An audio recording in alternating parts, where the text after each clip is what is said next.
भारत वीर सपूतों का देश है। एक नई क्रांति का संचार नेताओं जो खुद की हिफाजत ठीक से नहीं कर सकते, आज़ादी मिलेगी। जय हिंद दोस्तों, आज हम भारत के सबसे बड़ी शक्ति, युवा शक्ति, जो दिन प्रतिदिन सोशल मीडिया, बेरोजगारी, डिप्रेशन के मार से मरती जा रही है। हमें यह समझना होगा कि आज भारत में दूसरे देशों की तुलना में सबसे ज्यादा युवा बसते हैं। यह एक ऐसा वर्ग है जो शारीरिक एवं मानसिक रूप से सबसे ज्यादा ताकतवर है, जो देश और अपने परिवार के विकास के लिए हर संभव प्रयत्न करते हैं। आज भारत देश में 75% युवा पढ़ना लिखना जानते हैं। देश में 18 से 35 साल की युवा की तादाद बहुत ज्यादा है।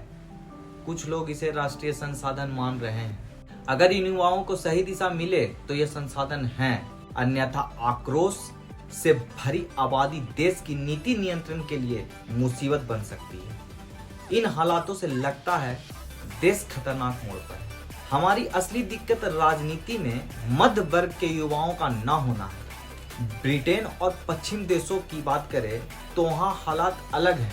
वहाँ मध्य वर्ग के युवा लोग राजनीति में आए तो उन्होंने काफी कुछ बदला।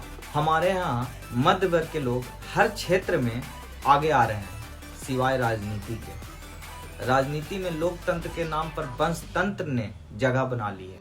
भारत की राजनीति में आज वृद्धों का ही बोलबाला है और चंद गिने चुने युवा ही राजनीति में हैं। इसका एक कारण यह है कि भारत में राजनीति का माहौल दिन ब दिन बिगड़ रहा है और सच्चे राजनीति लोग की जगह सत्ता लोभी, धन के लालची लोगों ने ले ली है। राजनीति में देश प्रेम की भावना की जगह परिवारवाद, जातिवाद और संप्रदाय ने ले ली है। बाकी जगह माफियाओं और अपराधियों ने ले ली है। तभी हमारे देश में लंबे वक्त को ध्यान में रखकर फैसला नहीं लिया जाता। राजनेता बड़ी मुश्किल से 5 साल के बारे में सोचते हैं। वास्तव में हमारे देश में लोकतंत्र लगातार कमजोर हो रहा है। आज जब सर्वोच्च न्यायालय किसी भी बात पर सरकार को फटकार लगाती है तो आम जनता, आम आदमी बहुत खुश होता है। वह सिर्फ अदालत की तरफ उम्मीद की नजर से देखता है। यह प्रवृत्ति हमारे देश के लोकतंत्र के लिए खतरनाक है। आए दिन जिस तरीके से नेताओं के भ्रष्टाचार के खिस्से बाहर आ रहे हैं, देश के युवा वर्ग में राजनीति के प्रति उदासीनता बढ़ती जा रही है।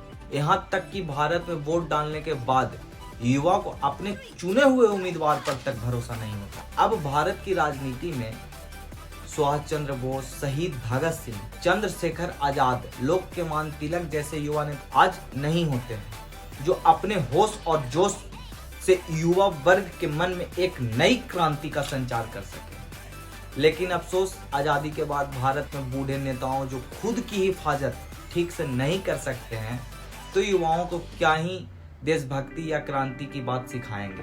हम सब जानते हैं कि भारत एक प्रजातांत्रिक देश है, लेकिन आज अगर आप किसी नेता के विरोध में फेसबुक पर कोई बात लिख दे तो एक पूरा गैंग आपको घेर लेता है। वह आपके साथ गाली गलौज पर भी उतर सकते हैं। दरअसल मौजूदा सत्ता के खिलाफ गुस्सा भी है और उस गुस्से के लिए किसी भी हद तक जाने वाले लोगों का समर्थन भी है।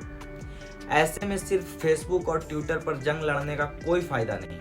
अब वक्त आ गया है कि हमारे युवा वर्चुअल दुनिया से निकले और वास्तविक दुनिया में आए और राजनीति से भी जुड़े। तभी बदलाव की उम्मीद जगेगी और इस निराशा से आजादी मिलेगी। आज भारत का हर नागरिक भली भांति अपना अच्छा बुरा समझता है। युवाओं को संप्रदायवाद तथा राजनीति से परे अपनी सोच का दायरा बढ़ाना होगा। युवाओं को इन मामलों में एकदम सोच समझ के आगे बढ़ना होगा।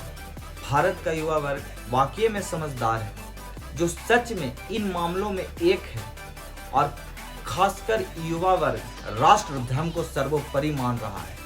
यह वाकई में एक अच्छी और सकारात्मक बात है, जो हमारे भारत के लिए बहुत अच्छा साबित हो सकता है। अतः आप सभी युवा भाइयों से निवेदन है कि आप अपने अंदर युवा शक्ति को निखारे और पूरे विश्व को यह बता दे कि भारत वीर सपूतों का देश है, जो क्रांति जोश और अपने देश के लिए निस्वार्थ समर्पण रखता है, जब कभी जरूरत पड़े तो फांसी पर भी लटकने से पहले अपने चेहरे पर मुस्कान रखता है। ऐसे युवा शक्ति को मेरा नमन। जय हिंद, जय भारत।